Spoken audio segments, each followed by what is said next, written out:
Hey there, welcome to day 7 of our Get Up and Go challenge. Flip it. Flip what? What the heck is it?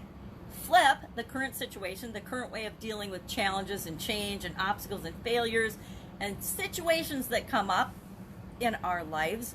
Flip them around. Yesterday we talked about the current way we handle things, and on a little post-it note I brainstormed, how do I currently, what's my old way of handling any kind of a dilemma or situation that comes up in my life that might knock me off my track, might tip me over. Something like COVID-19 perhaps might have tipped you over in more than one area or aspect of our lives.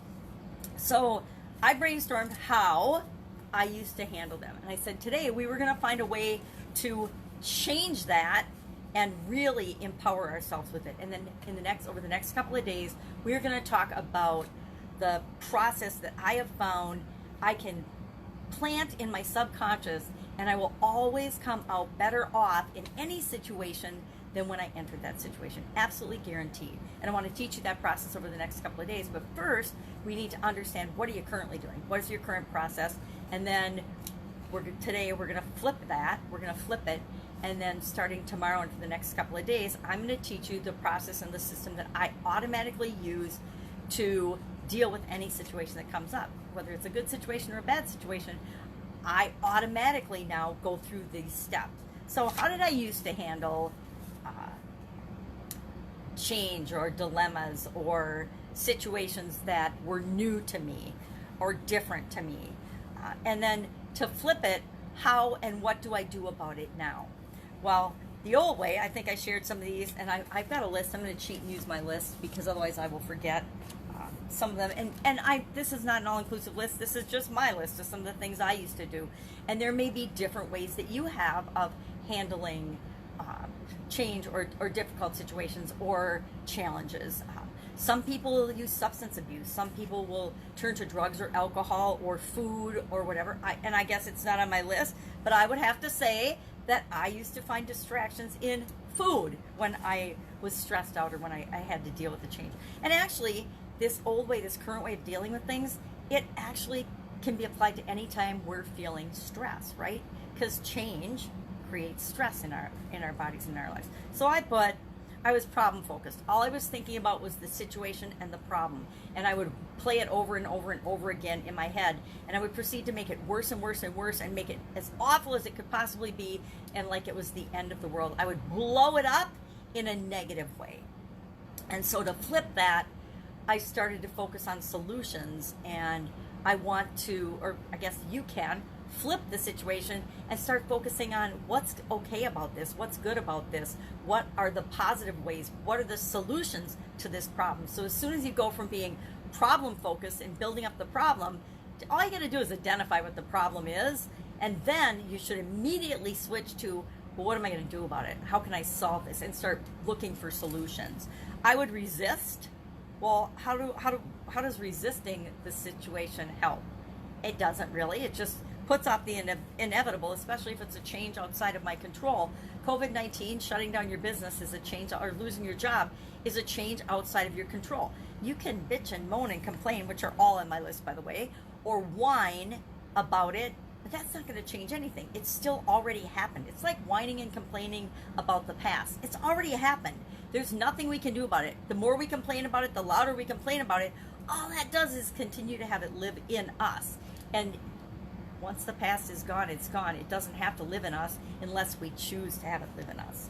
So instead of resisting the situation, I'm going to flip that to accepting what is. One of the ways I overcame frustration, and I was definitely a frustration addict in the past, was to realize that what is. It just is. And so I can complain about what is, or I can find ways to change what is. And that comes first with accepting it and then wondering, well, how can I change this? Yep, this is what is right now, but what can I do to impact that or change this? For whining, I started to look for things that I was grateful for, or I would compliment or look for the blessing in things in the situation. Bitching and moaning, I would, again, look for the silver lining. Getting angry or upset, I would flip that to getting excited, to say, okay, yeah, this made me mad, this happened, but what can I learn from it? What can I do? What can I take from this? How can I look at this differently? Looking for a way out. Instead of looking for a way out, I flip that to looking for solutions or alternatives or ideas of what to do now, because there's usually not a way out, right? Usually if we're in a situation, we're in this situation, and the way out is finding a solution. The way out isn't just looking for ways to ignore it or get out of it. Procrastination, when I find myself procrastinating, I start to analyze, number one, why am I procrastinating? Why am I resisting? Why am I putting off looking at solutions? And sometimes it's because I think it's going to be so much work. The solution's going to be more work than complaining about the current situation. And then I have to ask myself, well, what's in my best interest? Making excuses, I usually just pick one and I start asking questions about it. And what happens when I ask questions about it, my action to flip it is to ask questions about it. When I pick an excuse that I'm making, like I think it's going to be too much work, and I start analyzing that, I realize that it's really usually going to be a whole lot less effort required to implement a solution than to sit and complain about the current situation. And so by asking questions one at a time, instead of giving myself a whole pile of excuses, if I take them and break them apart, pretty much I find that they don't hold water, and that they're just things I'm making up, lies I'm telling myself, so that I can be procrastinating or frozen or not taking any actions. Which is the next one, do nothing. A lot of times when I was faced with a change I didn't like, I would just do nothing, and I would wait for the world around me to change and resolve itself. That usually never turned out as good as I wanted it to. It usually didn't resolve itself in the best possible way for me, and that would sometimes lead to other problems that I had to solve. So I like to get up and go and do anything and take any action toward what I want, and that gets me over that inertia of not wanting to do anything. I could probably add, mind-numbing activities like watching shows on TV or Netflix. There used to be Netflix, but going to movies, doing things that don't really address the problem or the situation, but just take up time so I don't have to think about it. A lot of people will sleep a lot. They'll sleep all the time so that they're not thinking about it. And hopefully they're asking themselves the question before they go to bed, what's the solution to this? And then they wake up with the answer.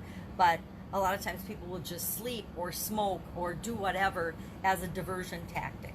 So we want to flip whatever we're doing currently that isn't serving us or in our own best interest to something else, asking ourselves, what else is possible? What's another way of looking at this? What could be possible? Because sometimes we say, well, what else is possible? And we're like, nothing. Well, there's always something, right? If we open up our minds and are looking for it.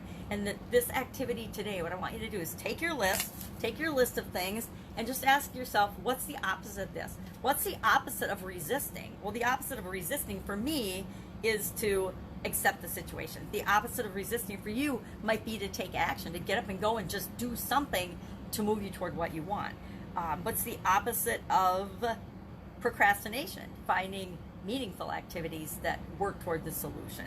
So all of these, if I were to summarize what all of these take us from, they take us from being problem focused to solution focused.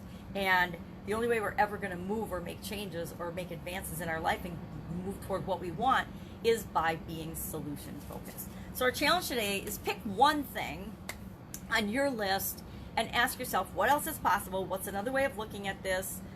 What can I do about it versus, and what's more solution focused versus problem focused? And share just one thing that you learned from doing this exercise in the comments below. That's it. Do this, and then starting tomorrow, I'm going to teach you the process that I have found, bar none, that makes handling change and challenges and situations actually fun. Instead of dreading them, I might be one of the only people that came into COVID not freaking out and knowing exactly what I was going to do, because I saw the problem, and instead of focusing on the problem at all, I immediately, even with my granddaughter, she was 4 at the time, 4-year-old granddaughter, we immediately started brainstorming solutions instead of focusing on the problem. We didn't spend any time bitching, moaning, complaining, whining about, oh, we can't do this, we can't do that. We went from the things we can't do, we just forgot about them and said, well, what can we do? What else is possible? What can I do about this? What are the possible solutions? And when we ask ourselves that question, our imagination and our world automatically opens up and shows us all the ways that we can move forward, that we can do something. So that's our lesson for today. If you have any questions about it, hit me up in the comments below. Otherwise, I will see you tomorrow with day 8 of our Get Up and Go challenge. Take care. Bye.